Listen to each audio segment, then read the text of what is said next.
प्यार से सोया हुआ है एकदम, इतनी कोई कुछ नहीं, ये सही है, ये ऐसी जिंदगी होनी चाहिए मौज की। Hello guys, good morning. नींद आ रही है यार, तो मैं सो नहीं सकती यार, इंटरव्यू है अभी। थोड़ा सा एक दो टॉपिक देख लेती हूँ। वैसे तो पूछेंगे नहीं ऐसा, वो सीवी से रिलेटेड पूछ रहे हैं, सब लोग रिव्यू दे रहे हैं, फिर भी ना अपनी तरफ से तो देखना ही चाहिए। होप सो जॉब लग जाए यार। दोबारा से अगर नहीं लगती है ना तो दोबारा पेपर दो। ये अच्छा है कि अभी मतलब बाकी पेपर भी हैं, IBPS भी है, SBI भी, तो ITBI की जॉब बहुत अच्छी है। उतना काम भी नहीं होता ना, फिर उसके बाद पता नहीं कब आएगा उसका मतलब रिक्रूटमेंट, पता नहीं कब आएगी। इस बार बस लग जाएगा। वैसे भी दोबारा पढ़ने की हिम्मत ही नहीं है मेरे, इतने इतने पेपर दे दिए ना, अब तो ऐसा लगता है कि बस हो जाए। तो मैं सबसे गंदी लगती है मुझे करंट अफेयर, तो मैं करंट अफेयर पढ़ के पागल हो गई। मैं तैयार हो चुकी हूँ, देख लीजिए, पूरी अच्छे तरीके से तैयार हो गई हूँ। अब मुझे नर्वसनेस भी नहीं हो रही है ज़्यादा, सही लग रहा है मतलब।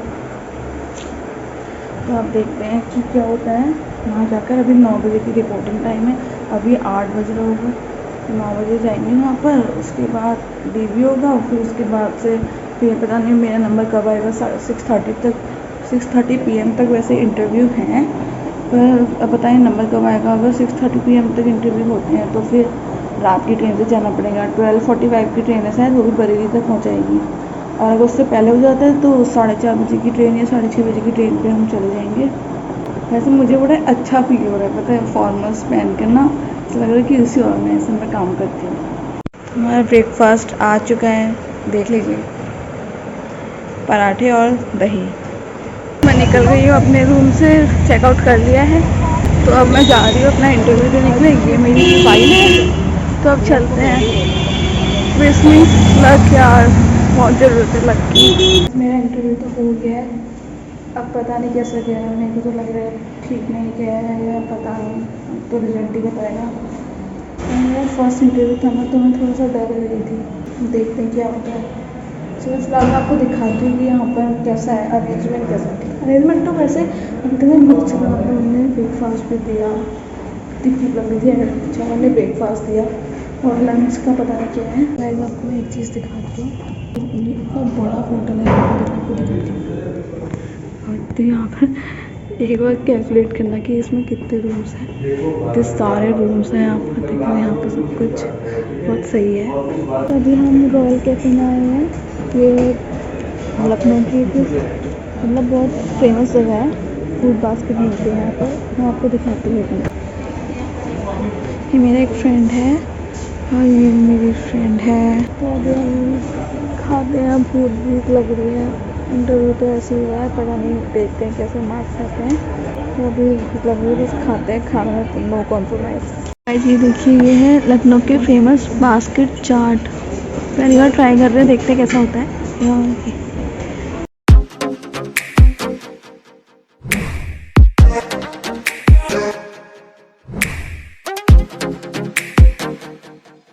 तो गाइस अब घर जाने का टाइम हो गया है, स्टेशन में आ गए हैं। 4:30 की 4:35 की ट्रेन है, अभी 3 बज रहा होगा। तो अब जाते हैं, यहाँ से ट्रेन मिल जाएगी बरेली, फिर बरेली के बाद हमको बस करनी पड़ेगी, फिर बस से मैं जाऊँगी बननगर, फिर घर, और 10-11 बजे रात को पहुँच ही जाऊँगी ऐसे में।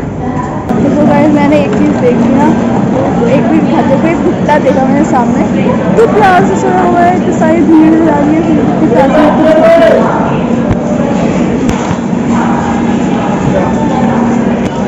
प्यार से सोया हुआ है एकदम, इतनी कोई कुछ नहीं, ये सही है, ये ऐसी ज़िंदगी होनी चाहिए मौज की। तो मैं ट्रेन में बैठ चुकी हूँ, आज ट्रेन तो ज़्यादा ही जल्दी आ गई है वैसे तो।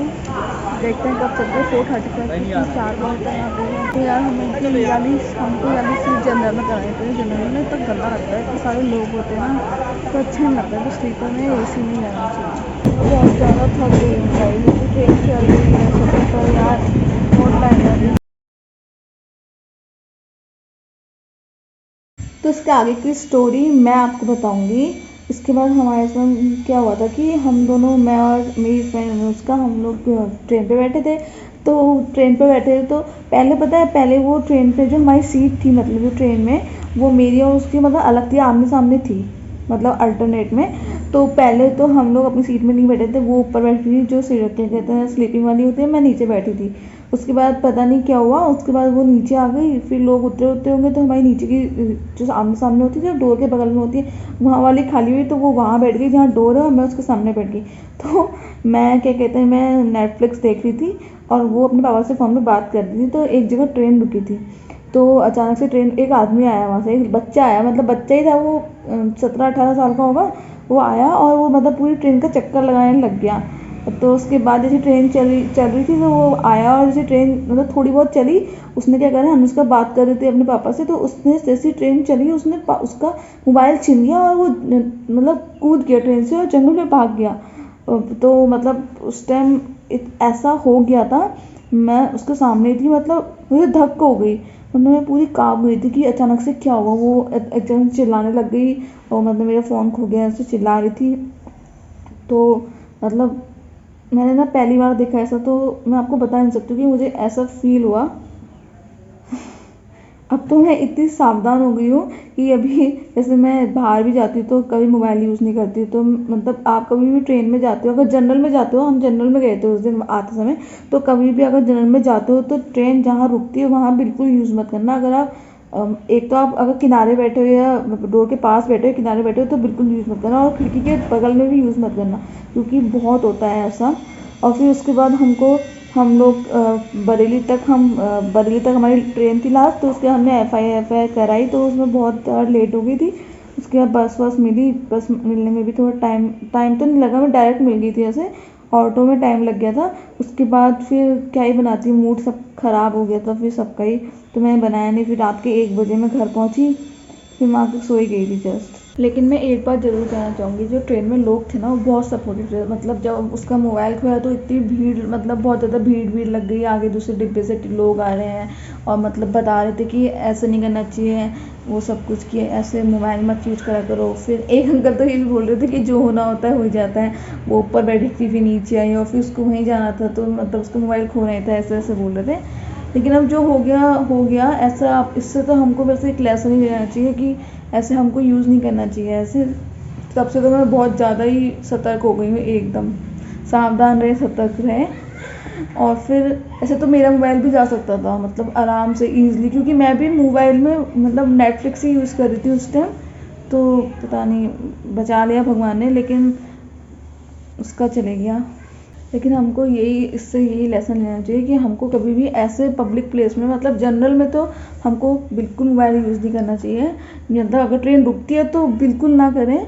बस इतना ही मुझे कहना था, तो इसलिए सॉरी मैं ब्लॉग आगे कंटिन्यू नहीं कर पाई थी, बस यही बात थी। तो अगर गाइस आपको मेरी वीडियो अच्छी लगी हो, पसंद आए, तो प्लीज़ इसे लाइक कीजिए एंड चैनल को सब्सक्राइब कीजिए एंड अपने दोस्तों के संग शेयर कीजिए। सो मिलते हैं अब नेक्स्ट ब्लॉग में, टिल देन बाय बाय।